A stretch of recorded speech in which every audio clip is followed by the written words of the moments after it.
여러분. Hello everyone. Our story today comes from Korea, a country in Eastern Asia.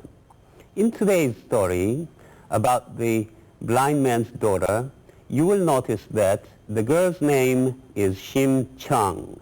Chung is her first name, like Jenny or Maria or Susie. And Shim is her family name. As in many Asian cultures, the family name is set first. So, if your name is John Smith in Korea, you would be called Smith John. Listen now to the tale of the blind man's daughter.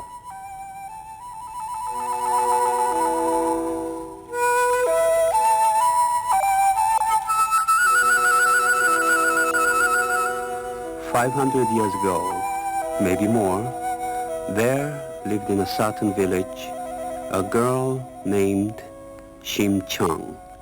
Her mother had died long ago, and now her father was going blind. Shim Chung was very beautiful. Her face was smooth and white. Her hair was shiny and black. She was very good and honest, and she had never been sick. It was as if nothing could harm her. She guided her father when he had to work. But his blindness kept him from work, and little by little, all they owned had to be sold to keep them alive. The old man Shim became a beggar. He felt ashamed that his daughter had to go with him to beg for coins. One day, he went out alone. He tripped and fell into a ditch. He tried to climb out, but he couldn't. Then a strong hand reached out and lifted him up, and a voice spoke to him. "Give me 300 bags of rice for the temple, old man, and in time you shall have your eyes once again." It was the voice of a priest from the temple, and the old man's heart filled with hope. That evening, he told his daughter what had happened. But as he told her, his hope went away, and he got very, very sad. Aigo, there is no way for beggars like us to get so much rice." That night, as Shim Chung drifted off to sleep, she sighed, What to do? "Do as I say," someone answered. In a dream, her dead mother told her how to get the rice and help her father see again. The next morning, Shim Chung awoke early. She dressed in a long gray gown and a big hat. Then she walked to the house of a very rich merchant. Now, this merchant owned many, many boats that brought rice to faraway China. But there was a river dragon who would not let the boats go through. He would spit water and lash the waves with his tail. It was too dangerous for boats to sail. "What must I give you? What must I do so my boats may go through?" said the merchant to the dragon. "You must bring me a beautiful girl," the dragon answered. And so the merchant spread the news far and wide. He would offer 300 bags of rice to the girl who would give herself to the dragon. Shim Chung told the merchant that she wished to offer herself to the dragon. "You do not deserve to die. You are a good daughter, and you are dutiful to your father." But there was no other way for Shim Chung to get the rice, so the bargain was made. The next day, Shim Chung watched the horses carry the bags of rice to the priest's temple. Then she bowed before the tomb of her mother and prayed, Oh, heavenly spirits, care for my father until he is cured. And she spoke to her neighbors. Oh, kind neighbors, care for my father until he is cured. Then she set forth to keep her part of the bargain. She wore a beautiful gown of green and red with jewels and golden ribbons in her hair. Her beauty shone brighter than the sun in the eastern sky. Soon they came to the place in the river where the dragon lashed his huge tail. It was time to sacrifice Shim-chung to the dragon. The merchant wanted to save her. Oh, river dragon, do not take this girl. But the river dragon demanded the beautiful girl. So Shim-chung said goodbye to the merchant. She closed her eyes and jumped off the side of the boat and disappeared into the water. Instantly, the river became calm and quiet like a garden pool. Shim-chung floated through the water. Pearls flashed before her eyes. Big rainbow-colored fish danced by, and sea plants tickled her nose as she brushed past them. At last, she arrived at the palace of the dragon. Kind sir, I am the daughter of the blind beggar, Shim. I am not worthy to come before one so important as you. The river dragon spoke. A message has come to us from Hananim, the emperor of heaven and earth. You shall be rewarded for your goodness to your blind father. Then sea maidens dressed Shim-chung in the finest clothes. They gave her the softest sleeping mats and the richest food. In this life of comfort and ease, Shim-chung grew more beautiful than ever. Then one day, the maidens took her to a giant lotus blossom that lay on the river bottom, and they put her right in it. It was so large that it covered her completely. Goodbye, Shim-chung, said the river dragon. Goodbye, Shim-chung answered back. And soon she felt herself rising like a bubble up through the water. When she reached the top, she was floating next to the boat of the rice merchant. But the rice merchant did not see her. All he saw was the blossom. Never in heaven or on earth was there such a lotus flower as this, said the merchant. Let us take it to the king. The merchant presented the flower to the king. The king was delighted. No one else in all the world had such a blossom. Every day he admired it floating in the garden pool. All day long, Shim-chung hid inside the giant flower. Then one night, as she ventured out of the blossom, the king discovered her. She ran to hide, but the blossom had disappeared. The king looked at her.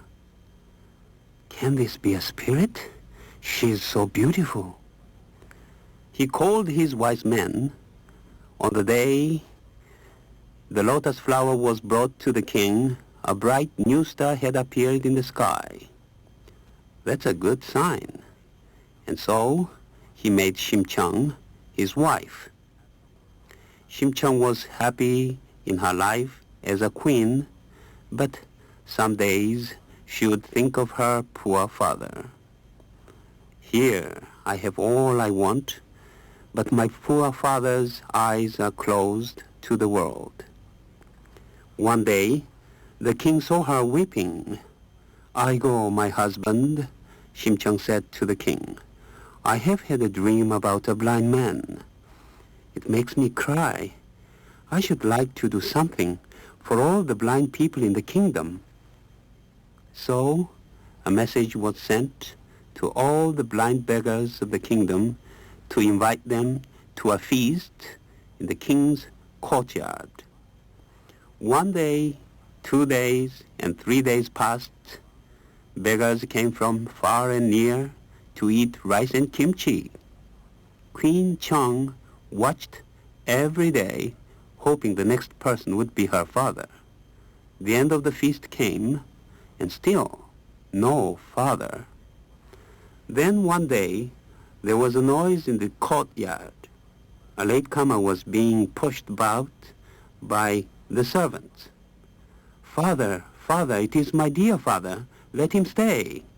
She ordered her servants to dress him in new clothing and bring him to her chamber. "What wonder is this?" said the old man Shim, when he heard his daughter's voice. "Do apricots bloom in the snow? Do horses have horns? Do the dead men come to life? How can I be sure you are truly Chung?" And he rubbed his eyes. Suddenly, just as the temple priest had promised, the old man's sight returned. "Oh, my goodness, you are beautiful," he said.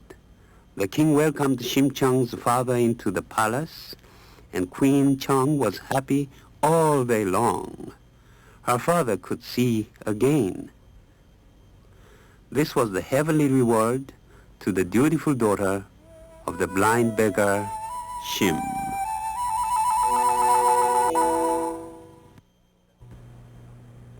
The story of the blind man's daughter, Shim Chung, is just one of the many folk tales from Korea. You can find others in your school or public libraries. Stories such as The Man Who Lived 1,000 Years and A Korean Cinderella, Kongji Patji.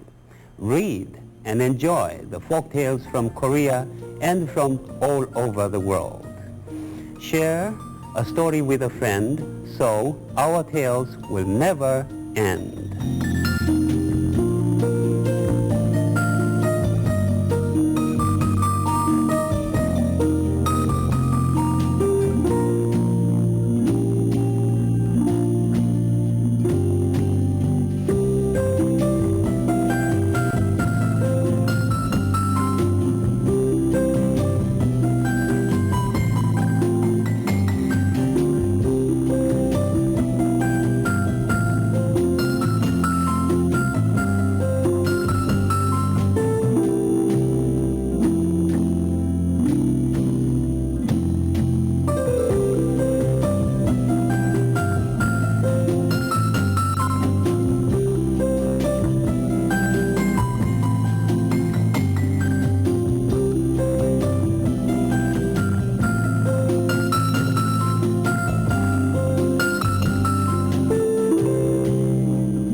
The preceding program was funded in part by a grant from the Corporation for Public Broadcasting.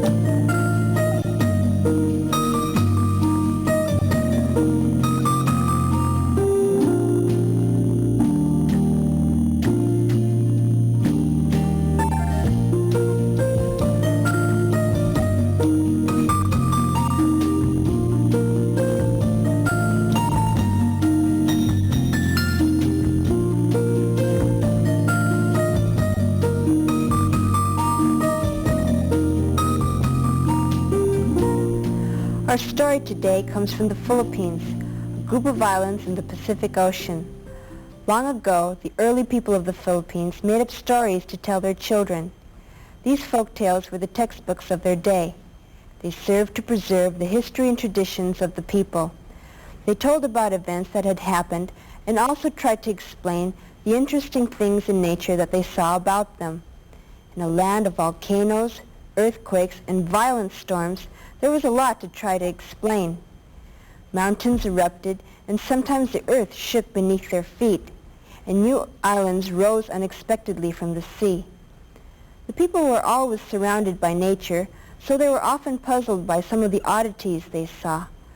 What was this fish with no bones or scales and looked like a blob of jelly? What made insects glow in the dark? Where did the eagle come from? And the crocodile? They made up a story for everything. Talking animals are found as characters in folk tales everywhere, and, as is proper in a tropical country, it is a quick-thinking monkey who is the hero of today's story. Jose and the Crocodile, in its characters, setting, and topic, is a typical Filipino story. This story may be like some stories you have heard before. Tell me if it is. Now, listen to this tale of Jose and the Crocodile. It begins, noong unang panahon,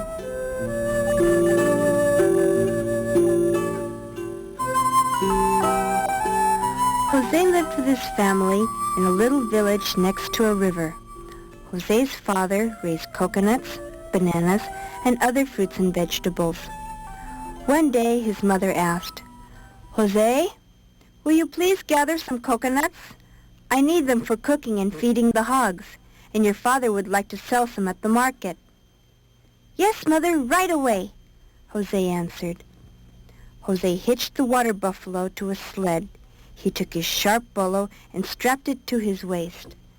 He climbed on the water buffalo and started looking for fallen coconuts. Jose was too small to climb the tall coconut trees, so he gathered ones that had fallen off the trees. There were not too many on the ground near the house that day, so he wandered farther and farther away. It was hard work, and Jose traveled far. The air was hot and humid. Jose and the water buffalo became very tired and thirsty. So they went to the river for a drink and a quick swim in the cool water. While Jose was splashing water on the water buffalo, he heard a groan coming from far away. It sounded like a cry of some animal in pain. Jose became worried. He jumped on the water buffalo and rode towards the sound. The groans became louder and louder as they rode. Soon, Jose saw a big rope hanging from a branch of a large tree. At the end of the rope was a net, and in the net, a big crocodile was fighting to get out. Crocodile catchers were here again, thought Jose to himself. They will make shoes and belts and bags out of this poor crocodile's skin. "Little boy, please help me. I have a wife and children," begged the crocodile with big tears in his eyes. "If you set me free, I will give you a large gold ring," promised the crocodile. Jose felt sorry for the crocodile and decided to help him. "Besides," he thought, "when I get the gold ring, Father can sell it and we won't have to work as hard anymore." He took his bolo from its wooden sheath and stood on the water buffalo and, after several blows, cut the rope. Jose climbed off the buffalo and cut the net into pieces. The crocodile slid through the net. He was free again. "Now that I have set you free, may I have the gold ring you promised me?" "The beautiful gold ring is in my house down the river. Hop on my back and we will go and get it. Then you will be rich." Jose did just as he was told. Quietly, the crocodile slid down the bank into the river. Jose held tightly to the crocodile's slippery back. "Foolish child, he has no idea that I want to eat him. I'm very hungry, and he will make a tasty meal." As the water got deeper and deeper, Jose asked, "How much farther is your home? Are we close to it now?" The crocodile turned his snout towards Jose and said, "Oh, I just remembered. The ring is in my stomach. I'll have to swallow you so you can get it yourself." As Jose looked at the large teeth in the crocodile's huge mouth, he became frightened. "Oh no, Mr. Crocodile, please don't swallow me. I shall never get out of your stomach alive. Let me go, please let me go. I don't even want your ring anymore." Jose begged and begged. The crocodile decided to play a game with Jose. "All right, my boy. Inasmuch as you helped set me free, I will give you a chance to be free. You must ask the next 3 things that float down the river whether or not I should eat you. If they say no, then I will set you free. But if they say yes, I will eat you up." Jose had no choice. "That sounds fair enough." The first thing they saw floating down the river was an upside-down banca, which is a dugout canoe. "Banca, Banca, please help me." "What can I do for you, young man?" asked the banca. "Do you think it is fair for this crocodile to eat me up after I set him free from the trapper's net?" "Well, son, let me tell you. When I was a new banca, my owner was very proud of me. He sailed me up and down the river catching fish. I carried vegetables, rice, chickens, and even his family. But as I grew older, I acquired some leaks. So my owner decided to build another banca and sent me floating down the river. I'm slowly rotting away. People are not very grateful. Why should Mr. Crocodile be grateful? If I were he, I would eat you up." And with that, the banca floated past Jose and the crocodile. Next came a torn basket with moss growing on its sides. "Basket, Basket, please help me. Please tell the crocodile he shouldn't eat me after I set him free from the trapper's net." The basket creaked and said, "Huh! People wish others to be grateful, but they themselves never show gratitude. Why, when I was new, my owners took me to the market and filled me with vegetables and fruits. Yes, I was very useful. But the loads got so heavy that after a few months, I started falling apart. Then my master's wife threw me away. Here I am floating all day and all night, just rotting away. Crocodile, eat that boy up. Teach people a lesson on thankfulness." Jose was getting sadder and sadder. He cried for his mother, and he cried for his father. Then a battered old hat came floating by. "Hat, Hat, please help me. Please tell the crocodile not to eat me. I set him free from the trapper's net, and now he wants to eat me. Please tell the crocodile it's not fair." The hat laughed. "Thankfulness? My boy, talk about thankfulness. I remember when I was new, my master wore me proudly. I kept him cool when the sun was hot and dry when it rained. Then I grew old and shaggy, and he threw me into the river. So here I am just floating in this river all day and all night, and I am rotting away. Crocodile, eat him up. You should not be thankful to people who do not know how to be thankful themselves." The crocodile was happy.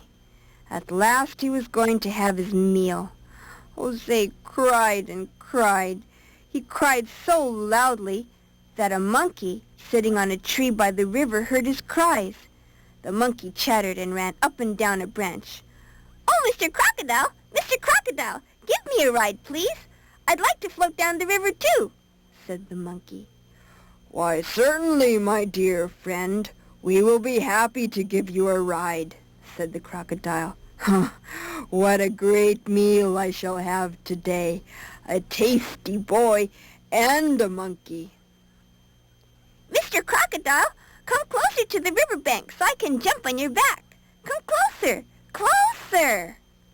The crocodile came closer and closer. Then suddenly, the monkey threw a vine to Jose. Jose caught the vine and lifted himself off the crocodile's back and onto the tree. The crocodile snapped his jaws and lashed his long tail just inches from Jose's feet.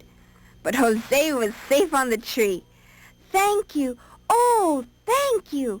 How can I ever repay you for saving my life? Easily, said the monkey. What I love most is bananas. Ask your father to plant enough banana trees to feed both your family and my family. That will be enough payment. All right, I will, said Jose.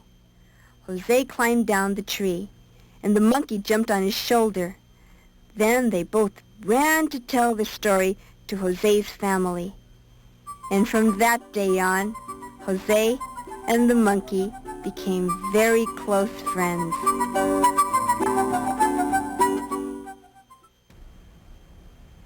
Jose and the Crocodile is just one of many stories from the Philippines. You can find others in your school or public libraries. Stories like Datu Omar and the Fairy, and Princess Maring, the Huntress, and the story of the absent-minded king. Read and enjoy the stories from the Philippines and from all over the world. Share a story with a friend so our tales will never end.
The preceding program was funded in part by a grant from the Corporation for Public Broadcasting.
Nehoma.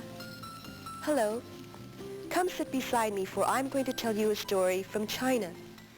China is a very old, old country. In fact, it's the world's oldest living civilization. The Chinese people call their country 中国, which means middle country. Today, most of the people live in small villages and work together in communes. But China also has several of the world's largest cities. The Chinese people are very proud of their nation, its long history, and its influence on other countries. The Chinese were the first to develop the compass, gunpowder, paper, porcelain, printing, and silk cloth. The Chinese language has many dialects. Written Chinese uses characters instead of an alphabet.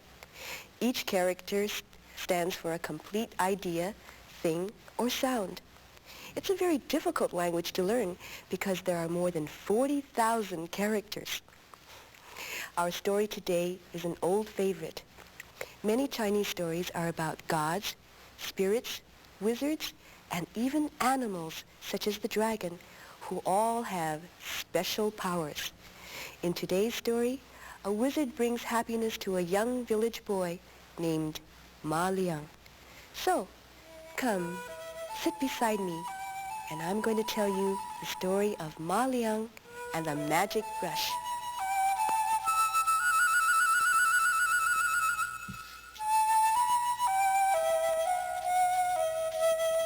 A long time ago, in a small village in China, there lived a poor young peasant boy named Ma Liang.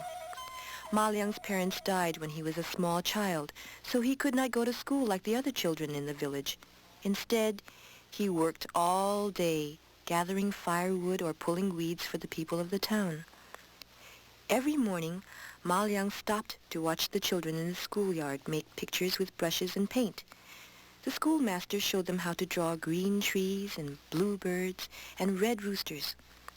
Ma Liang was fascinated by the graceful strokes of their brushes and dreamed of all the beautiful pictures he would paint if he owned a brush.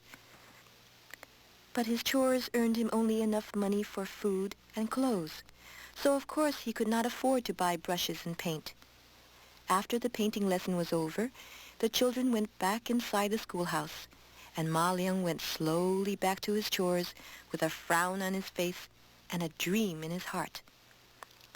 One day, as Ma Liang watched the children painting, he timidly approached the schoolmaster. "Excuse me, might I have an old brush so that I too can paint lovely pictures?" "So you think you would like to paint?" cried the schoolmaster. "You are just a poor peasant. Go back to your chores and do not come back into the schoolyard again." Ma Liang was sad, but not discouraged. "Why shouldn't I learn to paint even though I am poor?" he said to himself. "I will learn even if I do not have a brush. I will draw the things I see." At the end of the day, when he finished his chores, Ma Liang looked carefully at everything around him and drew pictures wherever he could. With a stick he drew trees and birds on the soft ground, and with his fingers he drew turtles on the sand. When he went back to his little hut, Ma Liang drew pictures on the walls with a piece of burnt firewood. Long into the night he drew picture after picture. By morning he had covered the walls with drawings of everything he could think of. Ma Liang practiced his drawing every day. Soon the birds he drew looked just like the birds in the trees. The fish he drew looked just like the fish in the river. He became so skillful that the people of his village marveled at his pictures. They would gather around him when he drew his pictures in the dirt. But Ma Liang was still sad that he did not have his own brush. Every night before he went to bed, he closed his eyes and wished for one. One night, in a cloud of smoke and a flash of light, an old wizard appeared. The old man had watched Ma Liang every day as he drew his pictures and made the village people happy. "Ma Liang," he said in a creaky voice, "you have worked very hard, and now you have earned a brush. But use it wisely, for it has great powers." And then, with another cloud of smoke and a flash of light, the old man vanished. The next morning, Ma Liang awoke and thought about his strange dream. He looked down, and in his hands was a golden brush. He blinked to see if he was still dreaming, but the brush was really there. He jumped out of bed and went to the wall of his hut. There he drew a beautiful bird with his new brush. Then, right before his eyes, the bird became real. Ma Liang watched with wonder as the bird flapped its wings and flew off the wall. It flew out of Ma Liang's window to a tree outside, where it sang sweetly for the village people. "That's amazing," thought Ma Liang. Then Ma Liang took his brush and scurried outside to a nearby stream, and on a rock he painted a toad. And just as he finished, the toad jumped off the rock and into the stream with a splash. The young boy stopped and looked again at his wonderful brush. It was magic. Everything he painted became real. Now, instead of gathering firewood and pulling weeds, Ma Liang went from hut to the poor people of his village and asked them, "What is it that you want most of all? I will paint it for you." Some said they needed clothing for their children, so Ma Liang painted clothing. A poor farmer asked for a buffalo to pull his plow. Ma Liang painted him a strong, healthy buffalo. And he painted food for the women to cook. All of the people in the village were very grateful and very happy.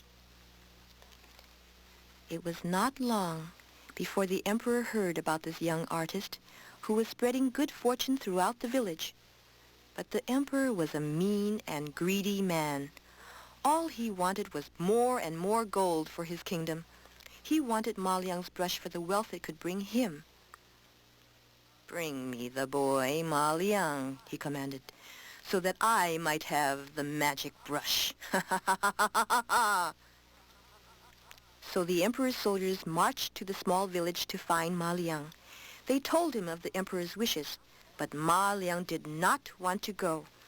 So the soldiers arrested Ma Liang and carried him back to the emperor's castle. Ma Liang was brought before the emperor. "So, you're the boy who paints pictures for the village people. If this is so, paint me a golden dragon," demanded the emperor. Ma Liang pretended he did not understand. He went to the wall, and instead of painting a golden dragon, he painted a green frog that leaped off the wall and landed right in the emperor's bowl of rice. Then the emperor ordered Ma Liang to paint him a bar of gold. Instead, Ma Liang drew a large yellow serpent.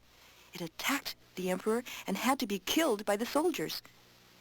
The emperor was furious and grabbed the magic brush. He ordered Ma Liang thrown into the dungeon. Then the emperor called for the court painter. He handed him Ma Liang's brush and said, "Paint me a great tree with leaves of gold coins that will fall like rain when I shake the branches. Do it at once." The court painter did as he was told. When he finished, there was a beautiful picture of a tree on the wall with many gold coins on its branches. But when the emperor rushed to the tree to shake the branches, he ran right into the wall and bumped his head on it. The tree was not real. It was only a picture. Now the emperor realized that the brush had magical powers only when Ma Liang was the painter. He ordered his soldiers to bring the boy from the dungeon. When Ma Liang appeared, the greedy emperor tried to make friends with him and spoke to him kindly. "Here is your magic brush. I know I cannot use it to paint the things I want, but if you will stay in my palace and paint pictures for me, I will make you very rich." Ma Liang pretended to agree. So the emperor handed Ma Liang the brush. "Now, paint me a mountain of pure gold," he said. Ma Liang painted the mountain, but he painted it behind a great and beautiful blue sea. "Beautiful, beautiful," cried the emperor. "Now, paint me a ship so that I can sail to my mountain and bring back the gold." In a twinkling, Ma Liang painted a fine ship worthy of an emperor. The emperor and his soldiers quickly climbed aboard and set sail for the mountain. But since there was no wind, the ship moved very slowly. So the emperor called out, "Too slow! Too slow! Paint a wind to speed us along!" Again, Ma Liang did as he was told, and he painted a huge gust of wind to move the emperor's ship. The wind tore at the sails, and great waves pounded the ship. "Too much!" cried the emperor angrily. "You will sink us!" But Ma Liang could not hear the emperor's cries. The storm he had painted was too loud. The wind howled, and the waves crashed about the wooden ship. Then with a great crack, it split in two and sank into the stormy waters. Ma Liang walked slowly away from the palace. Never again was he forced to paint for evil purposes. Instead, he traveled across the lands of China, from one small village to another, and painted for the poor with his magic brush.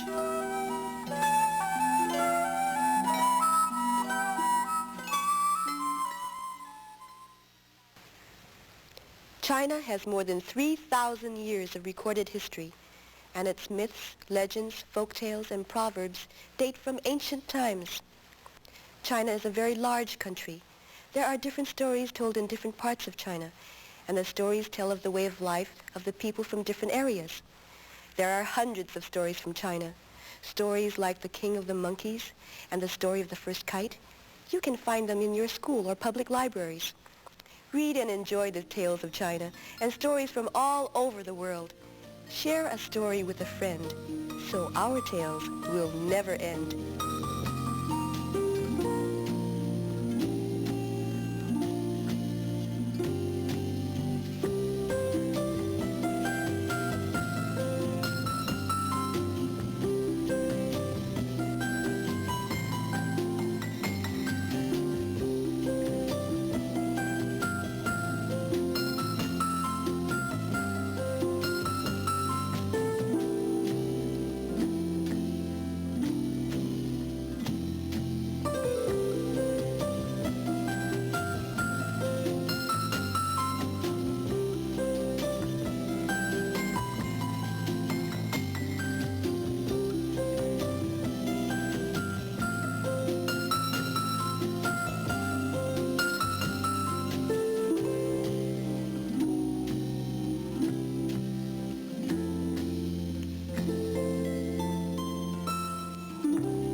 The preceding program was funded in part by a grant from the Corporation for Public Broadcasting.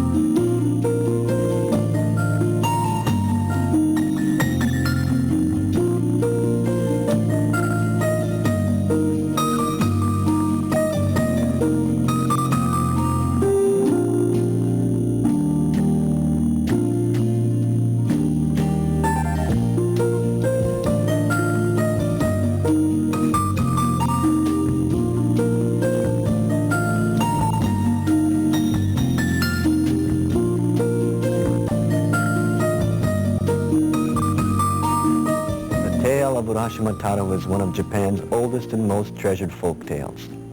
The story has been passed from one generation to another and is still an old favorite. Today, the Japanese people try to combine the best of Western and Japanese ways of life. They eat both Japanese and Western foods, read both Japanese and Western books, and wear both Japanese and Western clothes. The people love beauty, and many take vacation trips to admire the beautiful trees and flowers of their country. They often travel in large groups, and sometimes a whole school class takes an overnight trip. Japanese children go to school and study many of the same subjects as students in the United States, but more time is spent on reading and writing because the language is so difficult. The Japanese borrowed the Chinese system of writing as well as many Chinese words. The writing includes symbols, which were once picture words. Long ago, when Japanese children asked questions, many times the elders would tell a story to explain the answer. The children often asked about the life of a prince or a princess. When they asked why they too could not live like royalty, their parents answered by telling them the story of Urashima Taro. And they began by saying, Mukashi, Mukashi.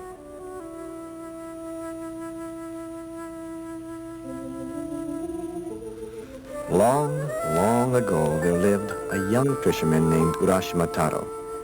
He lived with his old parents in a small village on the coast of Japan. Taro's father had been a fisherman before him and had taught him the skill and knowledge of fishing. But now, since his father was too old and too tired, Taro became the fisherman of the family. Everyone in the village knew Taro was a great fisherman, but he was also known for his kind heart. He would chat with the young, the old, and the lonely, bringing a little joy into their lives.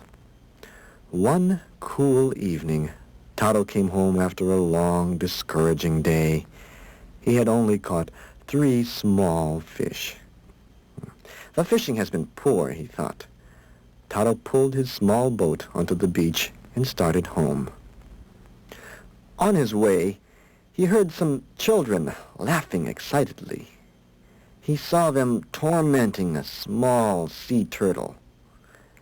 "If you keep poking at that sea turtle, it'll die," called Taro. The children paid no attention and continued teasing the creature. Then Taro thought of a better way to deal with the mischievous children. "What if I trade you my fish for the turtle?" asked Taro. The children looked at each other, then looked at the sea turtle, and they cheered. "It's a deal." So, Taro handed the children his day's catch in exchange for the turtle's safety. The children ran off into the distance, laughing and chattering about their great bargain. Taro knelt down and gently picked up the small, shivering turtle. "I will return you to your home in the sea," said Taro. "I am sure you will be much happier there." Taro walked to the edge of the water and carefully coaxed the turtle into the gentle waves. He waited until the turtle disappeared far in the distance. And then he headed home with an empty basket. The next morning, as always, Taro rowed out to the open ocean. As he sat and waited for a fish to come, the soft waves splashed against the sides of his boat. It was very quiet and peaceful. Suddenly, he heard his name ring out in the ocean breeze. He looked around, but there were no other boats in sight. I must have heard the cry of a seagull, thought Taro, and he went back to his fishing. Again, he heard his name, this time clear as a bell. He looked around again. He saw a sea turtle swimming alongside his boat. "A sea turtle calling my name?" chuckled Taro. "Yes, Taro," answered the sea turtle, surprising the lad even more. "Thank you for saving my life yesterday." "Oh, it's you," said Taro. "You are very welcome." Then the turtle asked Taro if he had ever seen the Dragon Palace. Taro shook his head and said, "Oh, I have heard many enchanting stories of this magnificent palace at the bottom of the sea, but I, myself, have never had the pleasure of visiting this wonderful place." "Then I would like to take you there," said the turtle. Taro returned to his fishing and said, "I'd love to go, but I haven't finished my work. Besides, I don't have the strength to swim that distance." "Oh, you may ride upon my back," said the turtle. And at that moment, the turtle grew to more than twice its size.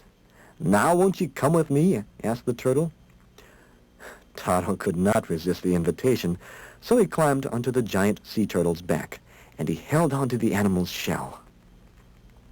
Then they dove into the deep blue sea. Strangely enough, Taro didn't grow tired as he traveled through the depths of the ocean.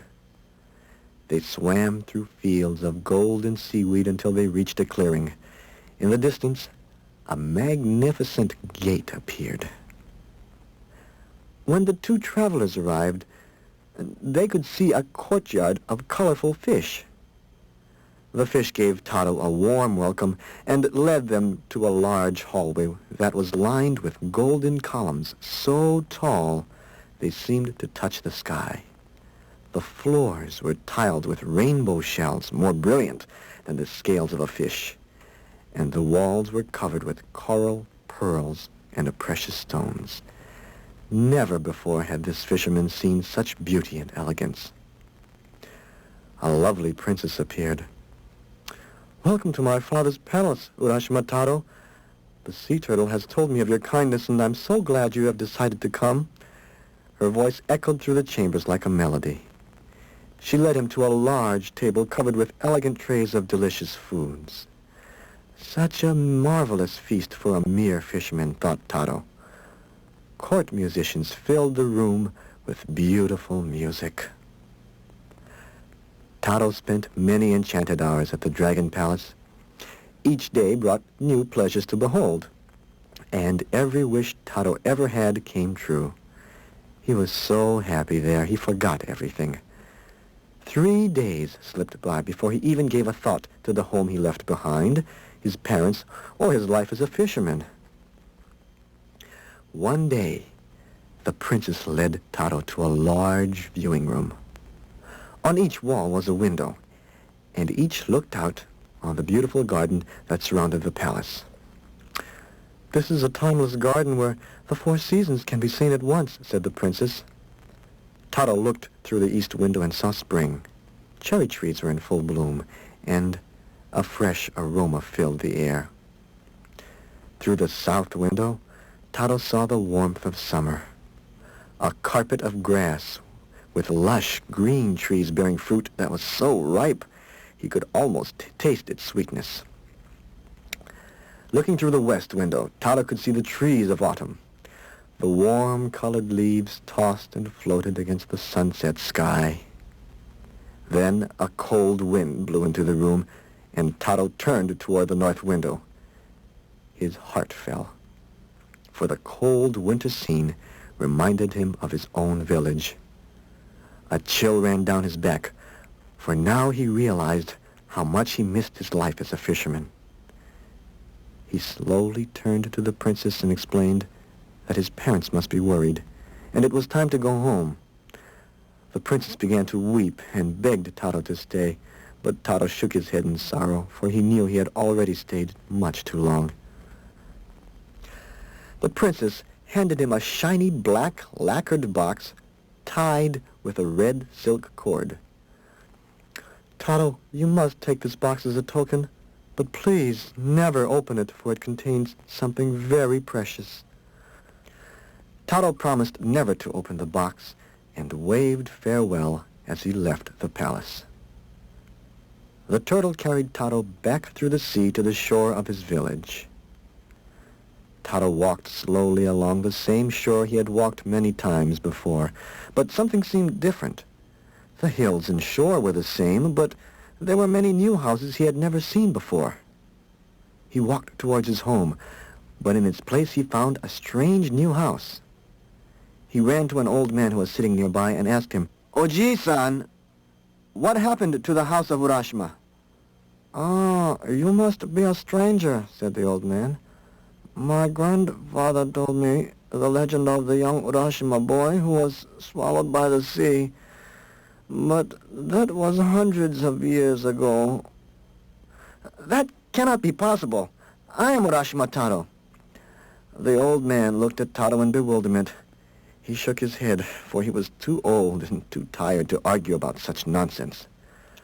Confused and frightened, Taro ran to the shore, for that was the only thing that did not change. He was comforted by the lonesome pounding of the surf. Perhaps the sea turtle will return, Taro thought. He waited and waited, but the turtle did not appear. There's no hope. Then he remembered the black box. Perhaps this will take me back to the palace. Although he had promised not to open it, he slowly untied the red silk cord and carefully lifted the lid. A strange cloud of mist drifted out and brushed against Taro's face, then floated away into the sea breeze. Bewildered, Taro looked into the empty box. Suddenly his face grew wrinkled. His dark black hair turned snowy white. His youthful body grew old. Now Taro understood. The box had contained his youth. Moments ago, Taro was a strong young man, but now he sat alone on the beach, a very old, old man.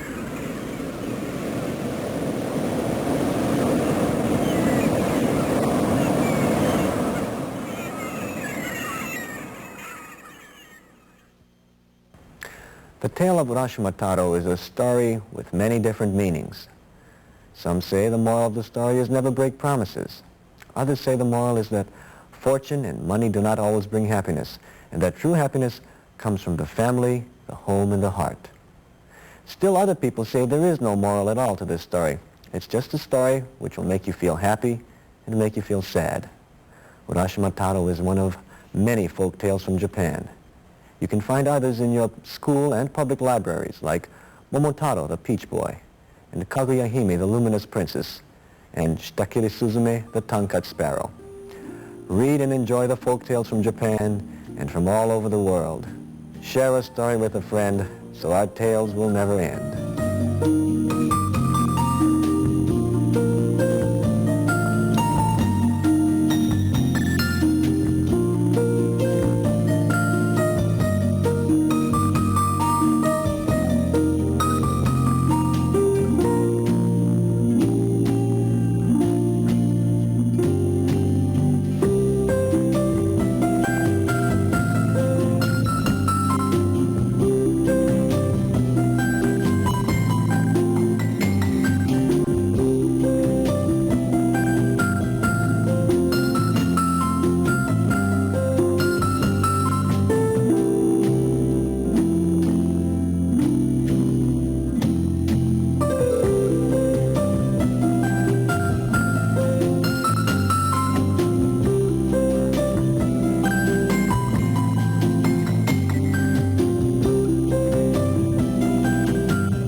The preceding program was funded in part by a grant from the Corporation for Public Broadcasting.